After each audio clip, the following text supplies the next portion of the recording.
Hey guys, what's going on? GaryOak here of Base Trade TV coming at you once again with another vlog. And there's no really weird, wacky challenge this week. The only challenge is a really smart one by Rifkin, and that is to generate 100 views on your vlog.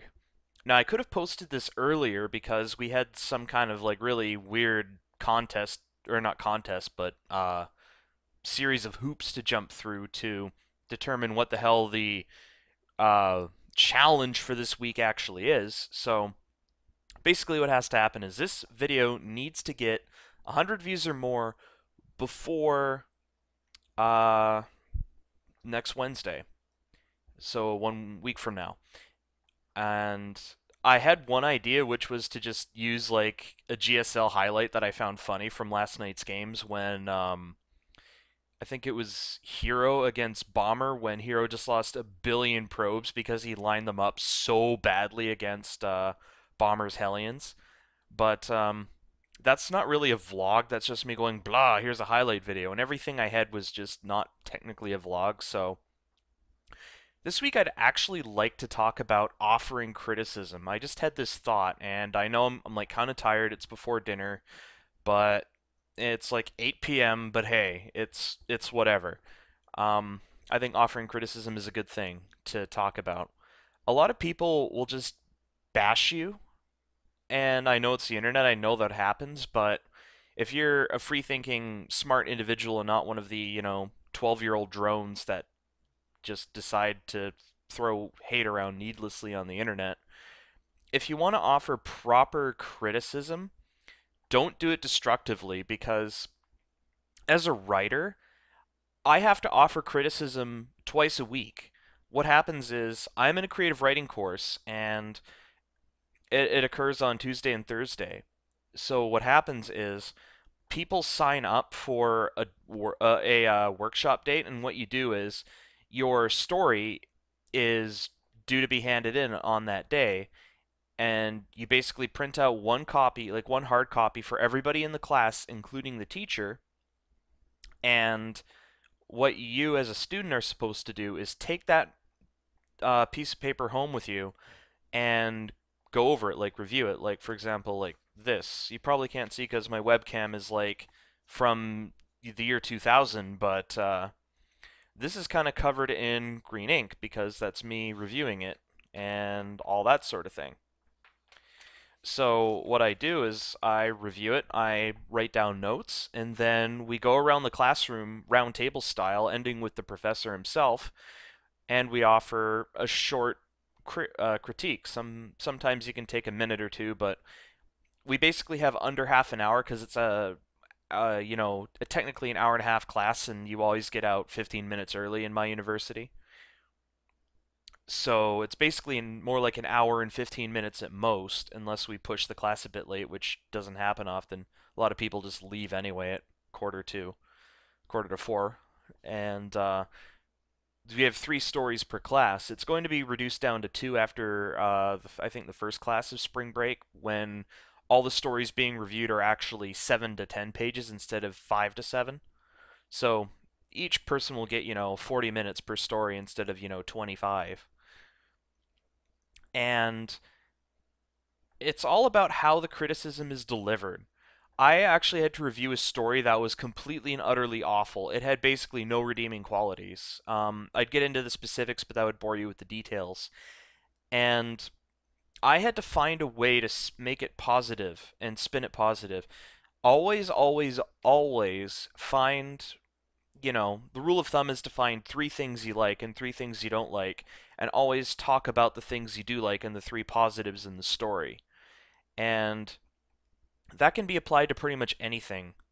So it's a way to even offer harsh criticism without coming off as an asshole, because I'm one of the most anal retentive people in class. I am that guy who is the ultimate grammar Nazi. I will find every single comma in your story and point it out to you and say, this is where you made a mistake.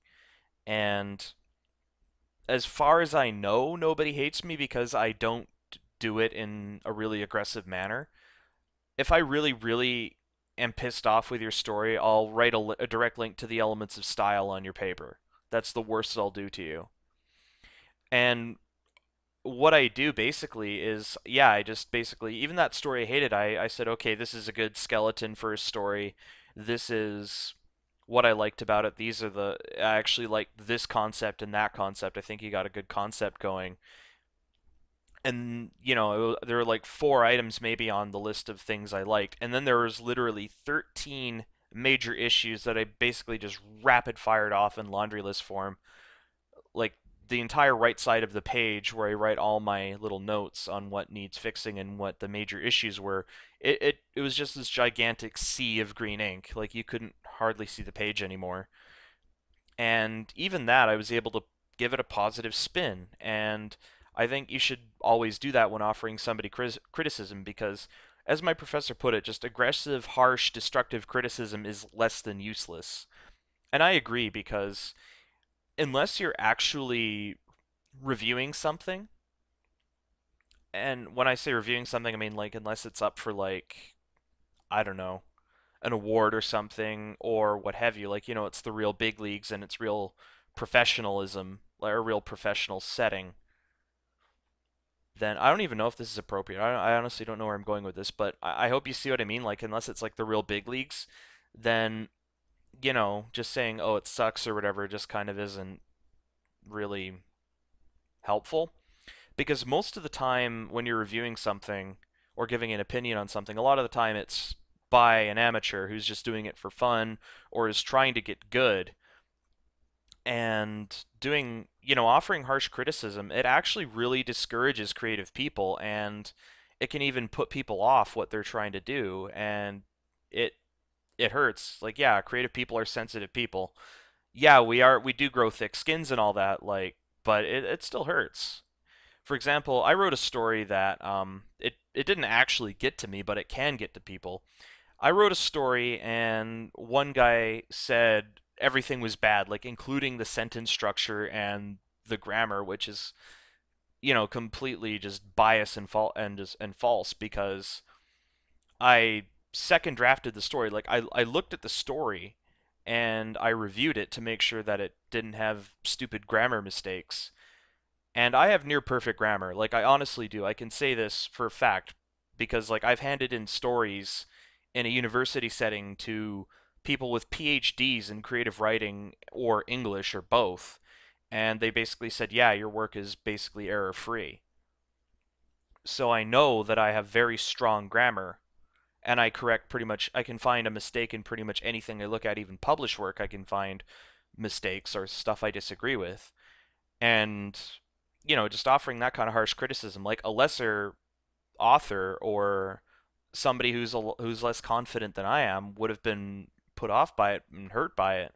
And I know this is kind of like sentimental and yeah, you can't expect this on the internet. I honestly don't, but it's just basically a plea to people who aren't stupid and aren't just, 13-year-old obnoxious kids who want to abuse the anonymity of the internet. And if you want to like have a serious discussion, like I'm not saying be this constructive on 4chan or something or whatever because, it's 4chan. There's like, if you post something on like a mainstream big website like 4chan or like a League of Legends forum or whatever, then yeah, expect to just get immaturity and just stupid, hateful comments because that's what those places are. They're just nests of hatred, and that's whatever. But in a serious setting, then or like a more mature setting, yeah, like try to conduct yourself that way. That's just my opinion on offering criticism. Same with anything, and being a creative writer and taking the journey of going through university courses and having to offer criticism on a whole wide variety of work, like near perfect. I've had to review near perfect work to work that I would personally not offer a passing grade in as low as grade 10 of high school. I've seen work that bad in a second year university setting, and it makes me sick. But when I actually have to offer a verbal review and talk to the person, then I do it in the nicest possible way I can. Yeah, I'm harsh and honest, but I don't come off in an asshole way. And it's all about how you come across and all about your approach. You can be really freaking mean and still be nice about it at the same time. You just have to know how to do it. I'm not saying be two-faced or lie, but it always helps when you offer the criticism and what's wrong in a positive way and say, "Oh, if I feel if you do this or if you do this, then it can really become something great." Yeah, you've got a lot of work to do. Even if like the piece of writing's complete shit, it's like, okay, read the elements of style. If you read and memorize that book and really take to heart what it has to say, then you'll come a long way in helping your piece realize its full potential. Like, you word it kind of like that. Even if the writing is just complete shit and almost pretty much irreparable, like, it's to the point where you keep the concept and rewrite the entire thing from scratch. Like, you just delete the whole thing and just keep a footnote of what the concept of the story was. Like, even if it's that bad, you can still offer something constructive out of it. So, hopefully this isn't too rambly, but it's that time of day, and I hope you guys found this helpful. Like, even though like yeah, the webcam sucks and there's no real production value behind my vlogs, I actually want to try and I don't know, say something useful, and I'm sure I'll have a lot to say regarding my thoughts of Heart of the Swarm and that, because anything about Lings of Liberty, I've already said, or it's already been said a thousand times, so I don't really have anything constructive to say on the StarCraft side. So hopefully what you guys took away from this was, helpful, useful, and I really hope you learned something. Thanks for watching, guys, and I'll see you guys next week.